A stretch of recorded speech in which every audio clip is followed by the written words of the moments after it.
দেখুন, আমি বিশেষভাবে সক্ষম, তবু আমি কিন্তু জেনারেলদের সঙ্গে পাশ করে আজকের এই জায়গায় পৌঁছেছি।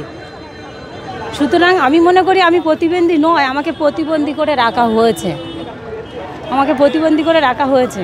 বারবার আন্দোলন করছি যাতে মুখ্যমন্ত্রী আমাদের এমন একটা ভ্যাকান্সি দেবে, সেই ভ্যাকান্সিতে আমরা সকলেই যারা টেট পাস করেছি তারা চাকরি পাবো, কিন্তু শেষ পর্যন্ত তা হলো না। মাত্র 13,421টি শূন্য পদে আমরা প্রত্যেকে চাকরি পাবো না, খুব কম সংখ্যক। সেই জন্য আমরা আন্দোলন করতে বেরিয়েছি যাতে মুখ্যমন্ত্রী আমাদের কষ্টের কথা চিন্তা করে আমাদের 50,000 ভ্যাকান্সিতে আমাদের ইন্টারভিউর নোটিফিকেশান দেন। পড়াশোনা করে আজকের এই জায়গা পৌঁছেছি শুধুমাত্র ভবিষ্যতে একটু ভালো থাকার জন্য। আজ আমি কত কষ্ট করে দিন যাপন করি ছোট বাচ্চাকে নিয়ে। আমার ছোট বাচ্চা আছে, একটা 2 বছরের ছোট বাচ্চা আছে, সেই বাচ্চাকে নিয়ে আমাকে থাকতে হয়। চাকরির আশায় এক ভদ্রলোক আমাকে বিয়ে করেছিলেন, কিন্তু চাকরি পাইনি বলে সে আর অপেক্ষা করেনি, বাচ্চার সামনে আমাকে রেখে দিয়ে চলে গেছেন। তো টিউশন পড়িয়ে ভালো ইনকাম হয় না। সরকার বেকার ভাতা দেয়, যেটা ললিপপের মতো ভুলানো বেকার ভাতা দেয়, ওই বেকার ভাতা নিয়েই কোনো ক্রমে দিন চলছে। আমাদের মাননীয় মুখ্যমন্ত্রী বলেছেন যে চপ বেচুন, ঘুগনি বেচুন, মুড়ি বেচুন, প্রচুর লাভ হবে, প্রচুর ব্যবসা হবে। কিন্তু আজকে আমি একটা টেট উত্তীর্ণ, আমি এক হতভাগা টেট উত্তীর্ণ। আজকে আমি আমার পেশা করতে চাই শিক্ষকতাকে। আজকে রাস্তায় যেভাবে শিক্ষক সমাজকে এবং শিক্ষা ব্যবস্থাকে ভুল উন্নীত হতে হচ্ছে, তার দাবিতে সেই প্রতিবাদে আজকে এই প্ল্যাকার্ড।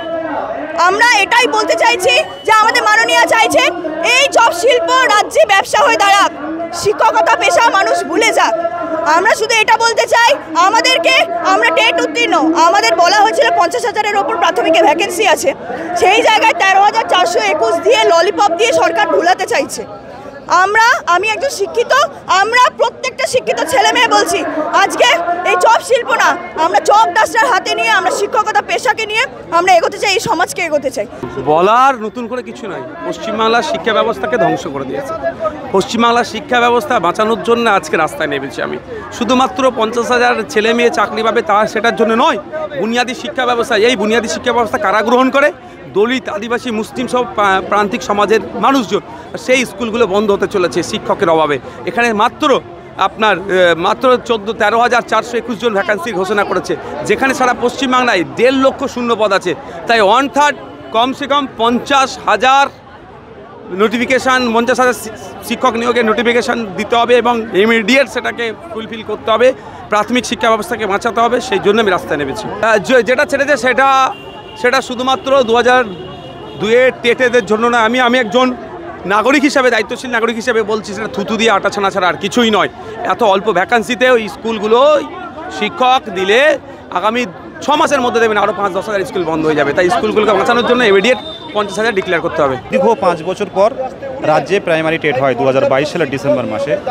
তো সেই টেট উত্তীর্ণ আমরা, পুজোর আগে একটা ভ্যাকান্সি দেওয়া হয়েছে 13,421টি ভ্যাকান্সি, সেটা শুধুমাত্র নামমাত্র। আমরা অনেক টেট উত্তীর্ণ দীর্ঘদিন অপেক্ষা করে আছি মুখ্যমন্ত্রীর হস্তক্ষেপের দাবিতে। তো এই কম ভ্যাকেন্সি হলে নতুন যারা টেট উত্তীর্ণ আছে আর পুরনো যারা আছে তাদের নাম্বারের একটা ডিভাইডেশন হবে, আর এত কম ভ্যাকেন্সিতে একটা ভালো প্রতিদ্বন্দ্বী তৈরি হবে, অনেকেই বাদ চলে যাবে। তো সেই জায়গায় অনেকে বয়সও হয়ে গেছে, যেহেতু দীর্ঘদিন ধারাবাহিক নিয়োগ হয় না।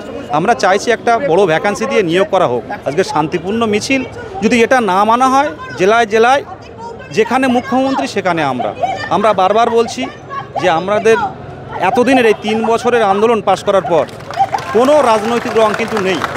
আজকে বিষয়গুলো ভাবা হোক, দেখুন একটু ভেবে আমাদের দাবিটা ন্যায্য, কিছু ভ্যাকান্সি বাড়ান। এই দাবিতে আমরা আজকে রাজপথে শান্তিপূর্ণভাবে।